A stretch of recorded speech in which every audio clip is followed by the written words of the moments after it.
Bismillahirrahmanirrahim. Assalamualaikum warahmatullahi wabarakatuh. Alhamdulillahirabbil alamin wa bihi nasta'inu ala umuri dunya waddin. Wassalatu wassalamu ala asyrafil anbiya'i wal mursalin wa ala alihi wa ashabihi ajma'in. Rabbi shrah li sadri wa yassir li amri wa hlul 'uqdatam min lisani yafqahu qawli. Subhana la ilma lana illa ma 'allamtana innaka antal alimul hakim wa tub 'alaina innaka antat tawwabur rahim. Alhamdulillah, pada kesempatan kali ini izinkan Al-Fakir sedikit menerangkan tentang makna tasawuf, karena banyak dari para ahbab yang ada di Madura banyak bertanya tentang apa itu tasawuf. Sebenarnya banyak ulama-ulama yang sudah membahas tentang tasawuf, baik itu ulama dalam negeri maupun ulama luar negeri. Dan apalagi di Madura ya, sudah banyak sekali mursyid-mursyid thariqah yang ada di Madura. Apalagi saya pribadi adalah seorang santri yang pernah pesantren di Al-Amin Madura, yang mana kiai kita Kiai Ahmad Tijani Jauhari adalah juga seorang mursyid thariqah Tijaniyah, insyaallah. Tidak mengurangi rasa hormat kami kepada para masyayikh semua, maka izinkan Al-Fakir menerangkan tentang kajian tasawuf, makna tentang tasawuf. Apa itu tasawuf? Banyak sekali perbedaan-perbedaan ulama dalam dalam memaknai tasawuf. Ada yang mengatakan kalimat tasawuf itu berasal dari sufah, yaitu para sahabat yang tinggal di emperan masjid, seperti Abu Hurairah, itu salah satu yang terkenal dari ahli sufah. Selanjutnya ada yang mengambil dari kata as-sifat. Maksudnya karena orang tasawuf di sini banyak yang membahas tentang sifat-sifat Allah.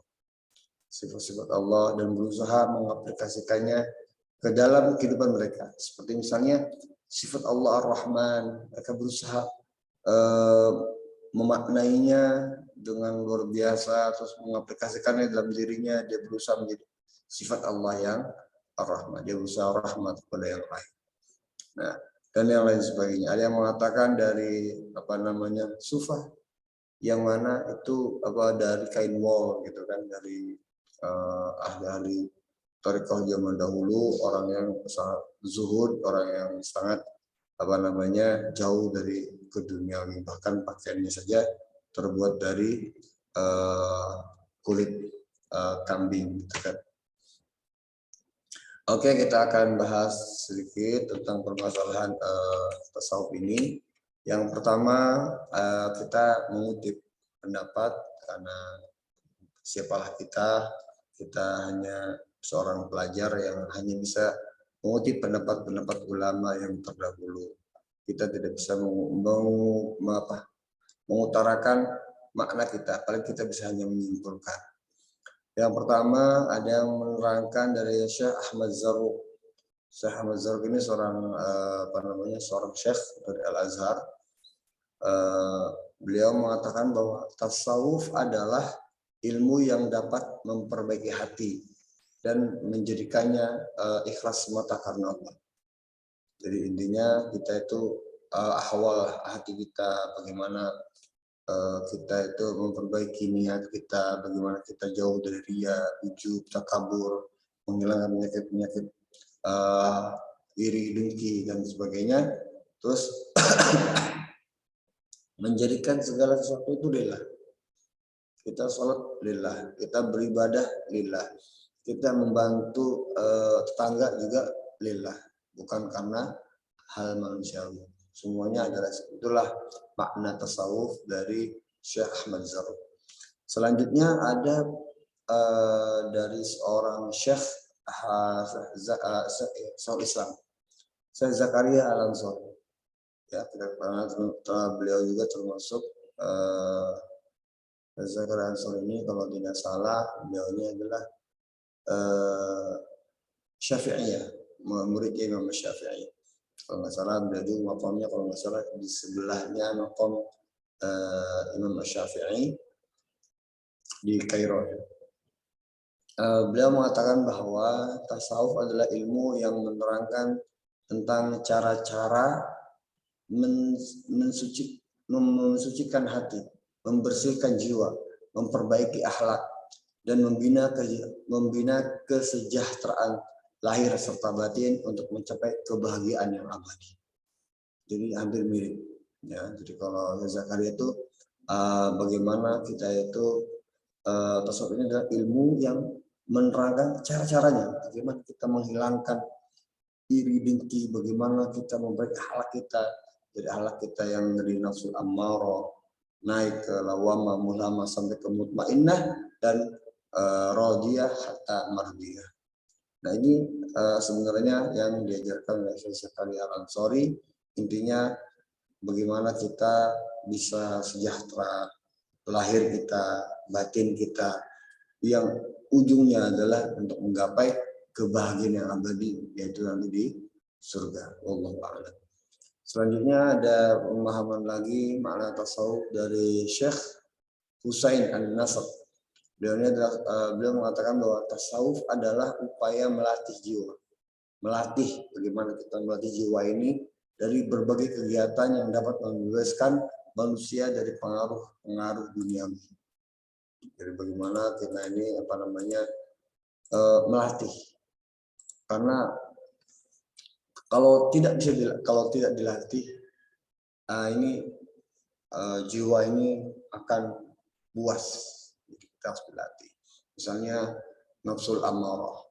Nafsul ammarah itu adalah nafsu hewaniah. Dia kepengen, nafsul ammarah itu kepengennya dia berkuasa, kepengennya dipandang hebat, kepengen omongannya didengar, kepengennya itu pendapatnya dia diterima oleh khalayak lain, timbang yang lain. Ada sum'ah di sana, ada kiber di sana. Jadi Syekh Abu Nasr ini mengatakan bahwa tasawuf itu adalah melatih bagaimana keinginan kita tadi itu tulul amal yang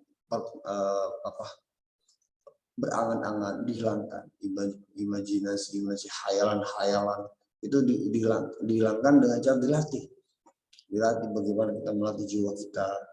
Misalnya kita tempatnya yang belum menikah, misalnya pengen berzina gitu kan, nah maka diarahkan bagaimana latih ini. Kalau kita segerakan untuk menikah, kalau nggak mampu kita berpuasa. Nah, berpuasa ini adalah salah satu latihan. Misalnya kita belajar kekhusyuan kita, bagaimana kita sholat ini menjadi khusyuk, dilatih. Bagaimana ketika mulai takbir, kita sadar kita lagi sholat. Dari takbir sampai salam, kita sadar apa yang kita baca, apa yang kita lakukan, bagaimana gerakan kita benar tidak sesuai dengan hukum fikih, dengan hukum syariat yang kita pelajari. Nah, tidak ada sedikit pun kelowongan hati hilang dari Allah. Itu harus dilatih. Nah, jadi kata Syekh Said Husain An-Nasr ini mengatakan bahwa tasawuf itu metode untuk melatih jiwa dari kegiatan yang untuk membebaskan manusia dari pengaruh dunia, dan intinya untuk mendekatkan diri kepada Allah Subhanahu wa taala supaya kita bisa memancarkan dalam hati kita ini kebersihan jiwa, jadi akhlak yang mulia. Terus lagi ada pemahaman yang lain dari HM Amin Syukur. Tasawuf itu adalah sistem latihan kesungguhan untuk membersihkan, mempertinggi, dan memperdalam aspek kerohanian dalam rangka mendekatkan diri kepada Allah sehingga segala pertanyaan terpusat pada Sang Khalik. Juga bersama dengan pemahaman yang sebelumnya. Ini saya mengutip dari sini dari orang Indonesia, HM Amin Syukur ini. Dan masih banyak lagi pemahaman ulama tentang tasawuf. Selanjutnya ada dari naskahnya Ar-Ri'ayah Al-Himmah yang mengatakan bahwa Syekh Ahmad Ar-Rifai sebagaimana dikutip oleh Nasruddin bahwa tasawuf adalah pengetahuan untuk menghayati sifat-sifat Allah yang terpuji. Jadi bagaimana kita bisa menghayati sifat Allah. Allah Maha Pengasih, Maha Penyayang, Allah Maha Pemaaf. Nah, bagaimana kita berusaha untuk mengikuti sifat-sifat Allah yang terpuji tadi. Walaupun kita tidak bisa mutlak seperti Allah pastinya kita sebagai seorang hamba. Tapi kita bagaimana supaya kita Allah yang Maha memaafkan. Maka kita pun harus berusaha memaafkan siapapun. Orang yang pernah kita bantu tetapi dia tidak mau membantu kita misalnya, tetap kita maafkan. Ya. Itu suatu hal yang berat, kalau tidak dilatih maka tidak akan bisa. Nah, tasawuf itu kata Syekh Ahmad Rifai itu begitu, yaitu menghayati sifat-sifat Allah dan berusaha diaplikasikan dalam kehidupan sehari-harinya. Selanjutnya menghindari sifat-sifat yang tercela. Ya. Sifat yang tercela itu sifat dia takabur, karena sifat takabur hanya al-mutakabbir itu hanya milik Allah. Jadi tidak semua sifat Allah boleh kita tiru. Sebagai Allah Al-Khaliq, Allah Maha Pencipta. Walaupun kita bisa menciptakan sesuatu, tetapi kita bisa menciptakan sesuatu terbatas. Karena kita bisa menciptakan sesuatu karena barangnya sudah ada, bendanya sudah ada di sekeliling kita. Sedangkan Allah kalau menciptakan tidak menggunakan apapun, cukup kun maka fayakun. Tidak perlu lagi misalnya seorang yang mau bikin pesawat, maka seorang pesawat itu harus butuh besi, baja, ilmu tentang ininya, bagaimana dan sebagainya macam. Dia harus tahu dari mana barang-barang. Barangnya kalau nggak ada nggak akan bisa. Nah, sedangkan Allah bikin alam semesta ini, bumi yang ngapung, rembulan yang ngapung, matahari yang ngapung, tidak jatuh, tidak saling bertabrakan, berotasi, tidak bikin kita pusing dan lain sebagainya. Itu luar biasa. Jadi ada sifat Allah yang kita tiru, yang bisa kita tiru, ya seperti sifat memaafkan, sifat penyayang. Nah, sifat creation, apa namanya, create, menciptakan. Nah, tapi kita bisa menciptakan sesuatu yang sudah ada, sedangkan kalau Allah bisa menciptakan sesuatu tanpa perangkat yang lain. Tentunya itu mutlak milik Allah. Itu pendapat dari Syekh Ahmad Ar-Rifai dan naskahnya Ar-Ri'ayah Al-Himmah. Supaya kita intinya supaya apa namanya, supaya akhlak kita itu sempurna, menuju akhlak yang sempurna, akhlak yang mahmudah. Terus pendapat yang lain adalah tentang ulama-ulama Ahlus Sunnah misalnya mengatakan bahwa ilmu atau sahabat ilmu untuk mengetahui bagaimana cara mensucikan jiwa, menjernihkan akhlak, membangun zahir dan batin untuk meraih kebahagiaan yang abadi, hampir sama. Dan yang terakhir ada juga pendapat dari seorang Syekh Rashid Ridha. Ya, tasawuf adalah salah satu pilar agama, tujuannya adalah untuk membersihkan diri dan mempertanggungjawabkan perilaku sehari-hari dan menaikkan manusia menuju maqam spiritual yang tinggi. Syekh Rashid Ridha. Nah, jadi itu pemahaman tasawuf. Saya masih banyak lagi. Karena saya seorang salik, Naqsabandiyah, saya akan membuka dari kitab Dalail Al-Aliyah karangan dari Syekh Muhammad Najmuddin Al-Kurdi, yang mana ini sudah diterbitkan berkali-kali, dicetak berkali-kali.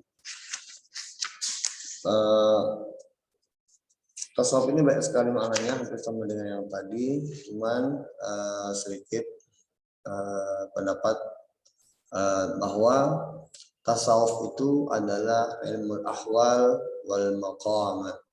Jadi tasawuf itu menurut guru kita bahwa tasawuf itu adalah ilmu ahwal kita sebagai seorang salik, sebagai seorang manusia, sebagai seorang murid, ya, bagaimana keadaan kita dan maqamat kita. Misalnya ketika kita memberikan sedekah kita, insyaallah. Ketika kita memberikan sedekah kita kepada seseorang. Nah, sedekah kita biasa sedekah 1.000, 2.000, 5.000, 100.000, 1 juta, 1 miliar kalau ada. Nah, yang jadi masalah adalah bukan sedekahnya. Maka ilmu tasawuf tadi yang sebelum-sebelumnya terangkan bahwa bagaimana kita itu beribadah billah. Bagaimana supaya hati ini tidak riya, membersihkan sifat-sifat, tidak ujub, tidak takabur, tidak sum'ah. Dan ini tujuannya adalah lillah. Itu menurut yang tadi para masyayikh tadi, itu tidak salah. Tapi seorang guru mengatakan adalah tasawuf adalah ilmu ahwal wal maqamat. Ahwal kita, keadaan kita ketika ngasih itu bagaimana? Kita ngasih 1.000 itu ahwal kita bagaimana? Uang kita ada berapa yang kita pegang? Kok cuma mengeluarkan cuma 1.000? Karena tiap orang berbeda-beda. Misalnya ada seorang uangnya hanya punya uang 1.000, 10.000. Hanya 10.000. Maka dia mendermakan 1.000. Maka uangnya sangat berkurang sekali, tinggal 9.000. 9.000 sedang dia punya anak, dia punya istri, punya keluarga tanggungan. Tapi ketika dia menyedekahkan uang 10.000 ini, apakah ahwalnya, keadaannya sama dengan seorang yang kaya raya, yang uangnya banyak, dia memberikan uang sedekah 100.000. Bayangkan, secara nominal 100.000 lebih besar ketimbang 1.000. Akan tetapi kita lihat bahwa uangnya yang sedekah 100.000, uangnya miliaran. Maka ketika dia mengeluarkan uang 100.000, nggak berat bagi dia. Sedangkan yang tadi ahwalnya uangnya dengan 10.000, dia mengeluarkan uang 1.000, itu berat bagi dia karena dia masih punya tanggungan yang banyak. Nah, maka ahwalnya berbeda, walaupun nominalnya lebih besar, tapi ahwalnya berbeda. Nah, maka itu kita akan melihat makomnya dia di mana. Maka makom yang pertama, walaupun dia 10.000, bisa jadi dia lebih tinggi kedudukannya ketimbang yang memberikan uang 100.000 itu uangnya banyak. Apalagi disertai dengan bikin konten-konten. Dia ngasih uang 100.000, dibikin konten di dalam YouTube, dia upload gitu kan. Terus dia bahkan menghasilkan uang yang lebih dari itu, dari konten-kontennya. Maka apakah makomnya sama? Orang yang pertama dan yang kedua tentu beda. Apakah ahwalnya sama? Nah, disitulah ilmu makom, ahwal wal maqam. Disitulah sang guru mengatakan bahwa ilmu tasawuf itu adalah ilmu ahwal wal maqam. Tanpa menguasai rasa hormat kepada guru-guru yang lain, kami juga tidak menyalahkan pendapat yang lain. Kita juga sami'na wa ata'na pendapat yang lain, hanya sedikit menambahkan bahwa ilmu tasawuf menurut kami adalah selain membersihkan hati kita, jiwa kita, kita harus sami'na wa ata'na dengan guru, kita belajar harus ada gurunya. Jadi ilmu tasawuf adalah selain ilmu tadi juga adalah ilmu ahwal dan maqamat. Ahwal kita bagaimana, tujuan kita bagaimana, dan maqam kita berada di mana. Makam seorang salik itu ada di mana. Jenjangnya berbeda-beda. Ada yang memasuki tahapan seorang salik itu, ada yang diawali dengan taubah. Ya kan, taubah. Diakhiri dengan ma'rifah dan mahabbah. Ada yang mengatakan babul awal adalah mahabbah. Ada yang mengatakan babul ula adalah ma'rifah dan lain sebagainya. Itu adalah tentang ilmu ahwal wal maqam. Itu tentang ilmu tasawuf. Jadi ilmu tasawuf menurut kami adalah ilmu tentang bagaimana melatih hati kita, melatih jiwa kita dari hal-hal yang kotor dan menghiasi kita. Ya kan, intinya kita bagaimana memulainya dengan takhalli, ya, takhalli, menghilangkan semuanya. Bisa dengan taubat.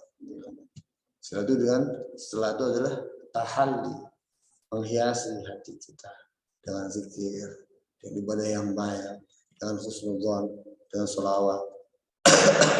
Nanti kita akan tajalli, kita akan bermakrifah dengan Allah. Kita akan mengetahui siapa Tuhan kita.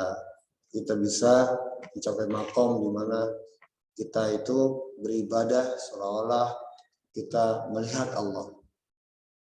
Kalau kita tidak mampu, paling tidak kita beribadah, kita dilihat oleh Allah Subhanahu wa Ta'ala. Jadi intinya kita bagaimana bukan hanya kita berteori, tapi bagaimana kita bisa mempraktekkan keilmuan kita dalam tasawuf. Jadi apa itu tasawuf, apa itu yang kita ada sedikit pemaparan tadi. Mudah-mudahan bisa sedikit memberikan pencerahan makna dari tasawuf sendiri. Nanti mungkin kedepannya ada pembahasan-pembahasan yang lain tentang yang lainnya. Dan jika ada pertanyaan tentang tasawuf, bisa ditanyakan di kolom komentar nanti. Insya Allah nanti akan saya upload di YouTube biar ahbab yang ada di yang ada di Madura itu bisa mendapatkan pencerahan. Oke, akhir da'wana, jika ada kesalahan dari Al-Fakir, mohon dimaafkan. Jika ada kebenaran, itulah mutlak dari Allah. Al-Fakir hanya menyampaikan saja. Dan kita tidak lupa memohon syafaat dari Rasulullah SAW dan barokah dari guru-guru kita. Kita bertawasul pada mereka. Tanpa guru apalah kita, ya. Jadi kita seperti ini punya ilmu walaupun sedikit ini adalah pasti ada orang yang mengajari kita. Maaf jika ada banyak salah.